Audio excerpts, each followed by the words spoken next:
సాయిరామ్. ఆ సాయినాథుని ఆశీర్వాదంతో ప్రతి ఒక్కరూ కూడా ఆనందంగా, ఆరోగ్యంగా, అష్టైశ్వర్యాలతో ఉండాలని మనస్ఫూర్తిగా కోరుకుంటున్నానండి. అనంతకోటి బ్రహ్మాండ నాయక, రాజాదిరాజా యోగిరాజా పరబ్రహ్మ, శ్రీ సచ్చిదానంద సద్గురు సాయినాథ్ మహారాజుకి జై. మనలో చాలామంది చాలా రకాల సమస్యలతో అసలు ఈ సమస్యకి పరిష్కారం ఏంటి, ఈ సమస్యకి పరిష్కారాన్ని మనం కనుగొనగలుగుతామా లేదా, ఎవరైనా దారి చూపితే బాగుండు అని చెప్పి అనుకుంటూ ఉంటారు కదండి. అటువంటి వారి కోసమే శ్రీ షిరిడి సాయిబాబా ఆశీస్సులతో జాతకం చెప్పబడుతుందండి. గురువుగారిని మీరు పూర్తిగా నమ్మవచ్చు. గురువుగారు సుబ్రహ్మణ్యం రాజు గారు మీకు ఫోన్ ద్వారానే ఎటువంటి సమస్యకైనా పరిష్కారం చెప్తారు. చాలా నమ్మకంగా చెప్తున్నానండి, ఎందుకంటే నేను కూడా గురువుగారి దగ్గర సలహా తీసుకుని నాకున్నటువంటి సమస్యల్ని పరిష్కారం చేసుకున్నాను. అలాగే నాకు తెలిసిన వారికి ఎంతోమందికి గురువుగారి దగ్గర పరిష్కారం చూపించానన్నమాట. మీరు ఎటువంటి సందేహాలు పెట్టుకోకుండా ఒక్కసారి గురువుగారిని సంప్రదించండి. మీరు ఎటువంటి ప్రయాణము చేయాల్సిన అవసరం లేదండి. ఫోన్ ద్వారానే మీకు గురువుగారు మీకున్నటువంటి ప్రతి సమస్యకి కూడా పరిష్కారం చెప్తారు. స్వయంగా గురువుగారే మాట్లాడతారు. వశీకరణం స్పెషలిస్ట్ కూడా గురువుగారు. ప్రేమ, పెళ్లి, భార్యాభర్తల మధ్య సమస్యలు, స్త్రీ పురుషుల వశీకరణం, చెడు గ్రహ ప్రయోగాలకు నివారణ అన్నీ కూడా మీకు కేవలం 24 గంటల్లోనే పరిష్కారం అనేది చూపిస్తారు. గురువు గారిని సంప్రదించవలసినటువంటి ఫోన్ నెంబర్ 7075662225. వెంటనే గురువు గారికి కాల్ చేయండి. మీకున్నటువంటి ఎటువంటి సమస్యకైనా పరిష్కారాన్ని తెలుసుకోండి. ఈరోజు బాబా గారు మన కోసం అందిస్తున్నటువంటి సందేశం ఏంటి అంటే, తల్లి నీ పాపాలన్నీ తొలగిస్తాను, నీ వంతు పనిగా ఒక్కటి చెయ్యి చాలు, మిగతాదంతా నేను చూసుకుంటాను అని చెప్పి బాబాగారు అయితే అంటున్నారండి. మరి బాబాగారు మనతో ఏం చెప్పాలి అనుకుంటున్నారో తెలుసుకోవాలి అనుకుంటే వీడియోని చివరి వరకు స్కిప్ చేయకుండా చూడండి. మన ఛానల్ని ఫస్ట్ టైం చూస్తున్న వాళ్ళైతే సబ్స్క్రైబ్ చేసుకొని పక్కనే ఉన్న బెల్ ఐకాన్ని క్లిక్ చేయడం అస్సలు మర్చిపోద్దండి. ఓం సాయిరామ్, ఓం సాయినాథాయ నమః అని కామెంట్ చేయడం కూడా అస్సలు మర్చిపోకండి. ఇక బాబాగారు అందించినటువంటి సందేశం గురించి చూస్తే, తల్లి నీ పాపాలన్నీ కూడా నేను ప్రక్షాళన చేస్తాను, నీ వంతు పనిగా ఒక్కటే ఒక్క పని చేయాలమ్మా, మిగతాదంతా నేను చూసుకుంటాను. ఈరోజు నా బిడ్డల యొక్క పాపాలను ప్రక్షాళన చేయబోతున్నాను. ఎన్నో రోజుల నుంచి అష్ట కష్టాలు పడుతూ ఎన్నో సమస్యలతో వేధింపబడుతూ ఉన్నటువంటి ఈ బిడ్డలైనా ప్రతి ఒక్కరికి కూడా విముక్తి అనేది చేయబోతున్నాను. పాప ప్రక్షాళన అనేది చేయబోతున్నాను. వారి కర్మలు సైతం ఈ బాబా తుడిచివేస్తాను. నా బిడ్డలకు మంచి జీవితాన్ని ప్రసాదించాలనే ఉద్దేశంతో ఈ సందేశాన్ని అందిస్తున్నాను. తల్లి ఒకే ఒక మాట ఏంటి అంటే, నీ వంతు పనిగా ఒక పని చేసి పెట్టమ్మా. నేను చెప్పేటటువంటి ఈ ఒక్క మాట విను. ఈ పని చేయడం వల్ల నీ పాపాలన్నీ కూడా ప్రక్షాళన అయిపోతాయి. నువ్వు పరిశుద్ధంగా బయటికి వస్తావు తల్లి. నీకు ఒక గొప్ప జీవితం లభిస్తుంది. నువ్వు కోరిన ప్రతి కోరిక కూడా నెరవేరుతుంది. ఈ బాబా తన బిడ్డలకు చెబుతూ ఉన్నాడు కదా. బాబా ఎన్నో వాక్యాలు, ఎన్నో సందేశాలు, ఎన్నో వాక్కులు అందించాను కదా, అవన్నీ కూడా ఒకే ఒక్క విషయానికి సంబంధించినవే ఉంటాయి. అంటే బాబా గారు ఇన్ని పనుల నుంచి నన్ను చేయమని చెప్పారు అని అనిపించవచ్చు, కానీ వాటన్నిటిలో పరమార్థం ఒకటి ఉంటుంది. అమ్మా, ఆ పరమార్థమే ఈ ఒక్క విషయాన్ని మనం ఆచరిస్తే చాలు, ఈ బాబా చెప్పినటువంటి, తండ్రి చెప్పినటువంటి మాటను నిర్వర్తిస్తారు. నా బిడ్డల్ని ఒక మాట అయితే నేను అడగదలుచుకున్నాను. ఏం చేయమని అడగబోతున్నాను? నా బిడ్డల జీవితం కోసం, వారి జీవితాలు బాగుండడం కోసం, అంతేకాని నా కోసమా కాదు కదా, వారి భవిష్యత్తు కోసమే. నీ భవిష్యత్తు కోసం ఈ తండ్రి మాటల్లో విని తెలుసుకోమ్మా. ఈ బాబా ఎన్నో మాటలు చెప్పినా సరే వాటన్నిటి పరమార్థం ఒక్కటే, ఒక్క దగ్గరే ఆగుతుంది. ఒక్క పని మనం చేస్తే చాలు. ఈ బాబా నా బిడ్డల కోసం చేయాలనుకుంటున్నారో అది తప్పకుండా చేస్తాను. అయితే ఈ సాయినాథుడు ఏం చెప్తాడు? ఈ తండ్రి మాటల్లో ఖచ్చితంగా నువ్వు వింటేనే కదా అర్థమవుతుంది.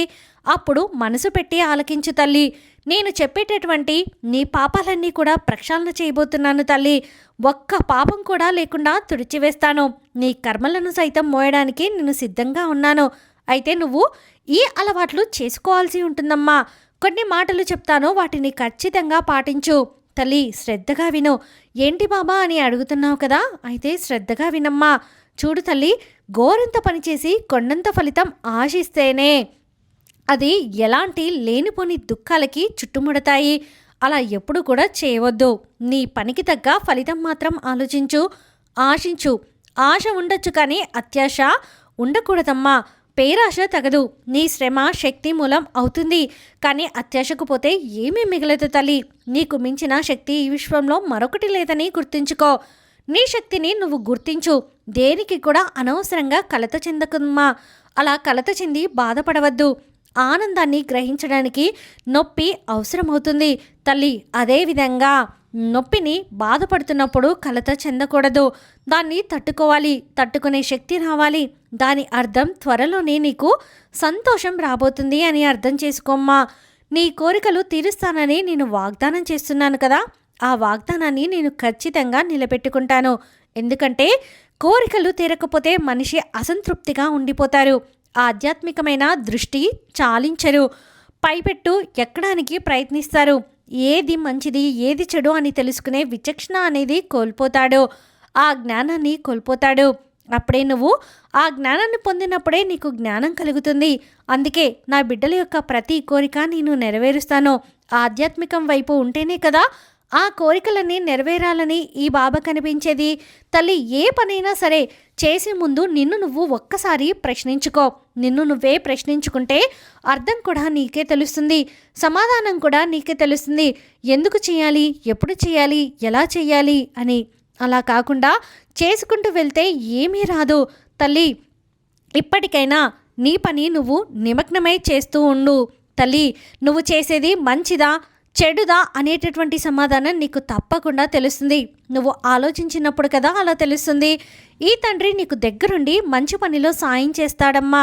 అలాగే చెడు పనుల నుండి దూరంగా పెడతాను. పరమాత్మ అంటే ఏదో గుడిలో రాయి అనుకుంటున్నావా? కానే కాదు. పరమాత్మ అంటే అన్ని కాలాలలో ఉండేవాడే. ఆ పరమాత్మ స్వరూపమే ఈ బాబా. నిన్ను నడిపించువాడు, నీతో నడుస్తున్నవాడు ఈ తండ్రి, ఈ సాయి తండ్రి. నేను అంతటా ఉంటాను, నీతో నడుస్తూ ఉంటాను, నిన్ను సరిదిద్దుతూ ఉంటాను, మంచి మార్గంలో నడిపిస్తూ ఉంటాను. ఆ విషయాన్ని గ్రహించు. ఇది ఎప్పుడైతే నీకు తెలుస్తుందో అప్పుడు నువ్వు భయపడవు, దేనికి కూడా భయపడవు. ఈ బాబా నీ వెంట ఉంటే నీకు సంతోషమేగా ఉంటుంది. సంతోషం మాత్రమే నీకు ఉంటుంది తల్లి. నేను అన్ని కాలాలలో ఈ విశ్వత్తులో వ్యాపించి ఉన్నాను. ఈ విశ్వమంతటా వ్యాపించి ఉన్నాను. అన్ని కాలాల్లో నీ హృదయంలో సజీవంగా ఉన్నాను తల్లి. నిన్ను నేను కనిపెట్టుకుని ఉన్నాను. నీ హృదయంలో నేను నా కోసం ఎక్కడెక్కడో నువ్వు వెతకవద్దు. నన్ను ఎక్కడెక్కడో గ్రహించి పూజించవద్దు. నీ మనసులో పూజించు. నీ మనసులో నువ్వు నన్ను నిలుపుకో. నేను ఎక్కడైనా సరే ఒక్కసారి బాబాని ధ్యానం చేయగలిగితే అక్కడ నీకు ప్రత్యక్షమవుతాను. ఈ హృదయ జ్ఞాన జ్యోతిగల కొల్లివై ఉన్న ఈ పరమాత్మ మరొక రూపమైన ఆత్మను చూడడం సాధ్యమవుతుంది. దీనిని ఆత్మ సాక్షాత్కారం అంటారు, లేదా సస్వరూపమైన దర్శనం అని కూడా అంటారు. అమ్మా, ఈ మాటలో అర్థం కాలేదు కదా తల్లి. స్వచ్ఛమైనటువంటి మనసుతో, పవిత్రమైనటువంటి మనసుతో శ్రద్ధగా వినో. నీకు అన్ని హృదయంతో ధ్యానం చేయగలిగితే నీ గుండెల్లో జ్ఞానజ్యోతిగా కొలివే నీ యొక్క పరమాత్మకు మరొక రూపమైనటువంటి అంతరాత్మ సైతం చూడడం నీకు సాధ్యమవుతుంది. అంతే, ఆ భగవత్ సాక్షాత్కారం నీకు కలుగుతుంది తల్లి. ఎప్పుడైతే నువ్వు ఈ అలవాటు చేసుకోగలుగుతావో, ఈ యొక్క జ్ఞానజ్యోతి నువ్వు వెలిగించగలుగుతావో, శ్రద్ధ సబూరితో ఉండగలుగుతావో, చేసే పని మీద దృష్టి పెట్టగలుగుతావు, నువ్వు తలపెట్టే ప్రతి పనిలో విజయాన్ని సాధించగలుగుతావు. ఖచ్చితంగా ఈ మాటలు కొట్టిపారేయవద్దమ్మా. శ్రద్ధగా ఆలకించి మనసులో నిలుపుకో. ప్రతిసారి నీకు ఉపయోగపడుతుంది. ఈ సందేశంలోనే నీ జీవితం దాగి ఉంది. ఇది కేవలం నీకోసం మాత్రమే. నీకోసం అంటే నీకోసం మాత్రమే తల్లి. ఎంతోమందికి ఈ సందేశం చేరవచ్చు, కానీ తల్లి, ఎవరికి చేరినా చేరకున్నా తప్పకుండా ఈ సందేశం నిన్ను చేరుతుంది. ఇది నీకు తప్పక అవసరమైనటువంటి సందేశం కాబట్టి ఈ బాబా నీకోసమే రాశారు తల్లి. నేను నీకు ఈ సందేశం చెప్పిన ప్రతి ఒక్క వాక్యం కూడా ఒక్కటే పరమార్థము గ్రహించు. అది చూపిస్తుంది ఏంటి అంటే, నువ్వు ఎప్పుడైతే మనసుతో ఏకాగ్రత ఉంచగలుగుతావో అప్పుడే నువ్వు పరమాత్మను చూడగలుగుతావు. నీ హృదయంలో ఈ సాయిని నిలుపుకోగలుగుతావు. ఏ మాటలు పట్టించుకోకుండా నీ లక్ష్యంపై దృష్టి పెట్టగలుగుతావు. అప్పుడు నువ్వు పట్టిన ప్రతిదీ కూడా బంగారం అవుతుంది. ఈ విషయాన్ని మాత్రం మరవద్దు తల్లి. కనీసం ఏ రోజు నుండైనా సరే ఈ బాబా చూపిన మార్గంలో పైనుంచి దేని గురించి కూడా ఆలోచించవద్దు, ఎవరి గురించి పట్టించుకోవద్దు. నీ జీవితంలో నువ్వు ఎలా ఎదగాలో, ఎలా ముందుకు వెళ్ళాలో, మంచి స్థాయికి ఎలా వెళ్ళాలో నేను చూపిస్తాను కదా, దాని గురించి నువ్వు ఆలోచించు. నీకు సరైన మార్గం నీ బాబా చూపుతానమ్మా. నీ బాబా ఉన్నాడు కదా, ప్రతిదీ వింటున్నాను, ప్రతిదీ నీకు చెబుతున్నాను, నిన్ను మంచి దారిలో నడిపిస్తున్నాను, నీకు అండగా ఉంటున్నాను. ఎన్ని వాక్యాలు చెప్పినా ఈ బాబా అంతరార్థం ఒక్కటేనమ్మా. ఏంటో తెలుసా? నీ ఏకాగ్రతగా నువ్వు ఉండాలి. నువ్వు నీ దృష్టి భగవంతునిపై నిలపాలి. ఆ తండ్రి నీ మనసులో నువ్వు కొలువు ఉంచుకోవాలి, తీర్చిదిద్దుకోవాలి. అప్పుడే నువ్వు ఏది పడితే అది బంగారం అవుతుంది. దైవం నిన్ను వరిస్తుంది. ఏ పని తలపెట్టినా అందులో విజయం సాధిస్తావు. నీ ప్రయత్నంలో ఎలాంటి లోపం లేకుండా ప్రయత్నించు. కష్టపడే వారికి భగవంతుడు ఆ కష్టానికి ఊరికే వదిలేయడు, తప్పకుండా రెట్టింపు ఫలితాన్ని ఇస్తాడు అని చెప్పి బాబాగారైతే అంటున్నారండి. మరి ఈరోజు బాబాగారు అందించినటువంటి ఈ సందేశం మీకు నచ్చితే ప్లీజ్ లైక్ చేయండి. మరికొంతమంది సాయి భక్తులకు వీడియోని షేర్ చేయండి.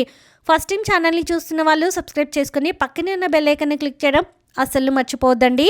ఆ సాయినాథుని ఆశీర్వాదంతో ప్రతి ఒక్కరు కూడా ఆనందంగా, ఆరోగ్యంగా, అష్టైశ్వర్యాలతో ఉండాలని మరొక్కసారి మనస్ఫూర్తిగా కోరుకుంటున్నానండి. సర్వే జనా సుఖినో భవంతు. ఓం సాయిరామ్.